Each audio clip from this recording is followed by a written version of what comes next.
Salutations, my Fallout lovers. It is Matty here today, finally with information on Phase 1, it seems to be, of Fallout 4's DLC. Yes, we have details on 3 add-ons coming to Fallout 4 within the next few months, and it's a super exciting time to be a Fallout fan, so buckle up, and now it's time for the news update. So, they started off by posting a BethesdaNet article thanking us for our support and saying that they wanted to announce 3 add-ons: Automatron, Wasteland Workshop, Far Harbor, and then a little bit more afterwards. So we're going to go through each one and discuss them and go into our thoughts on them. Starting off with Automatron, which is releasing in March for $10, the mysterious mechanist has unleashed a horde of evil robots into the Commonwealth, including the devious Robo-Brain. Hunt them down and harvest their parts to build and mod your own custom robot companions. Choose from hundreds of mods mixing limbs, armor, abilities, and weapons like the all-new Lightning Chain Gun. Even customize their paint schemes and choose their voices. And we can see in a screenshot what we can actually build, which is absolutely insane, man. That is a big-ass sentry bot. And then obviously here is the art for the add-on itself. And so very cool. This is the one coming out in March, so this is going to be the one we're getting our hands on first. I gotta say, I'm looking forward to it. I'm not crazy hyped about this one because it does sound like almost an extended version of the power armor system, just on robots, but hundreds of mods sounds awesome to be able to constantly customize them. Hopefully there's a nice quest system involved in it that'll really hook us in there. I'm very excited for that, and obviously new companions is always very exciting, but I like how they're expanding the base game first, and I think this is a good starting point, a cheap starting point, and I think I agree with this one. Next is Wasteland Workshop, releasing for $5 in April, and you can basically consider this the Hearthfire of Fallout 4 in a sense, because it's the same price and kind of does the same thing. It's promoted as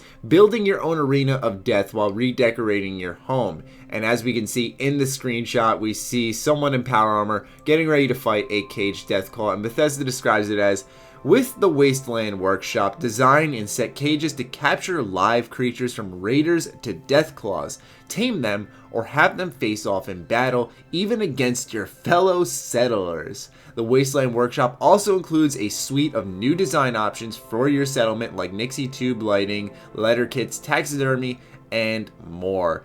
And I really like this. I think this should have been the first DLC to come out, in my honest opinion, because this is kind of like a cheap little one. But at the same token, I get that people want brand new content, so either or works. But as you can see, we're getting 2 little pieces of content beforehand. This is exciting because we always wanted an arena mode, and now we see why they cut out the initial arena in the combat zone, because they seem to be making us be able to create our own arena in our settlements, which I think is a much more exciting idea than just going to an arena in the combat zone. I think either or would have worked, but now I kind of see why they cut it out, because they had the idea of tying it into the settlement mode, expanding that further, and I gotta say, I'm for that. I like the idea of capturing creatures in the wasteland, creating my very own death battles and stuff. Lone will know what I'm talking about because he does that death battle series on his channel every now and then, and so I really like the idea. I like how they got the sign in the background that says like live deathclaw fights, so I'm really wondering how much we can customize these signs. If we can have like a light for each letter or something, that would be great. But anyway, I'm very excited for this one. I think this will make some great videos. I think it'll be a great time. And now, moving on to the final and most exciting piece of DLC that Bethesda announced, Far Harbor, releasing in May for $25. And this one is the big expansion that we've all been looking for. Now, before I get into anything, here's a screenshot of it. Really, really, really cool. I like what I see. Very mellow. It reminds me a lot of Point Lookout. And now let's get into how Bethesda described it. A new case from Valentine's Detective Agency leads you on a search for a young woman and a secret colony of synths. Travel off the coast of Maine to the mysterious island of Far Harbor, where higher levels of radiation have created a more feral world.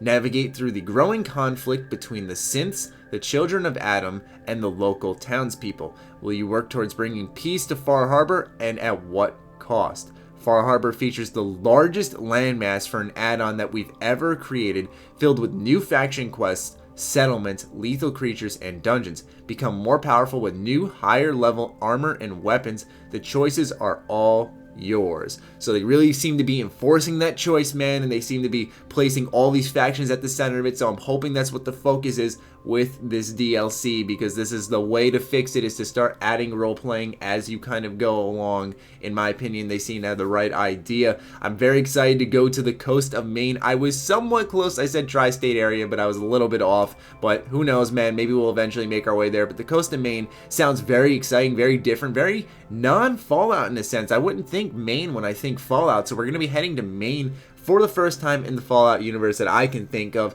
and it's very exciting because we're going to be getting apparently new faction quest settlements, creatures, dungeons, rare weapons and armor, all the great stuff that comes with Bethesda's DLC. But most exciting is that it's obviously their biggest landmass and an add-on yet for $25, which is also a little bit pricey, but hopefully it'll be worth it. I'm excited to see just how big this is. If it's like a size of like quarter to half of Fallout 4's map, just imagine that. That'll be worth the money. And then Bethesda wraps up their article with a little bit of additional details. They say, and more important, that this is only the beginning. We have plans for more than $60 worth of new Fallout adventures and features throughout 2016.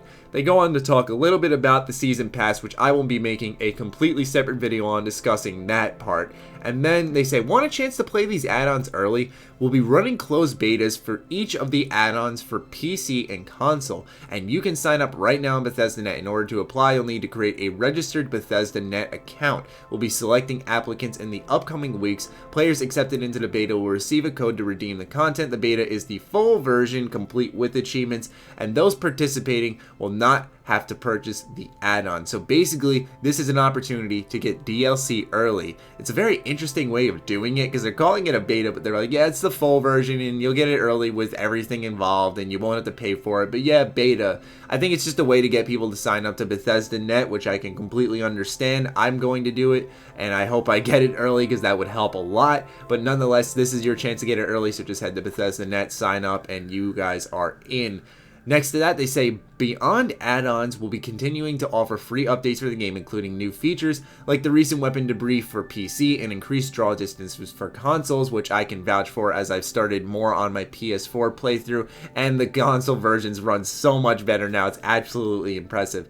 As well as more optimizations for gameplay and quests, and something that we're really excited about, a complete overhaul of survival mode that changes how you play the whole game: food, sleep, diseases, danger, and more. And I do wonder now when survival mode's going to come, with 3 DLCs coming in the next 3 months. I wonder if survival mode will come beforehand. As they say in the next article, they're hard at work on the creation kit, which will allow us to play and create mods absolutely free, but they're testing both of them right now. So they're currently testing survival mode, so who knows when that's coming. Could be a couple months from now. I mean, it's going to overhaul the entire game, so they're likely going to have to play through the game and have a lot of testers in there getting everything done. But nonetheless, that wraps up the future content plans for the next few months from Bethesda, leaving us hanging right at E3, which will also be a separate video discussion on what we can expect from Bethesda at E3 for Fallout 4. I hope you guys enjoyed. Be sure to let me know your thoughts on Bethesda's DLC plans in the comments down below. I'm very curious. Obviously, you know there will be a shit people say, so be sure to leave some thoughtful feedback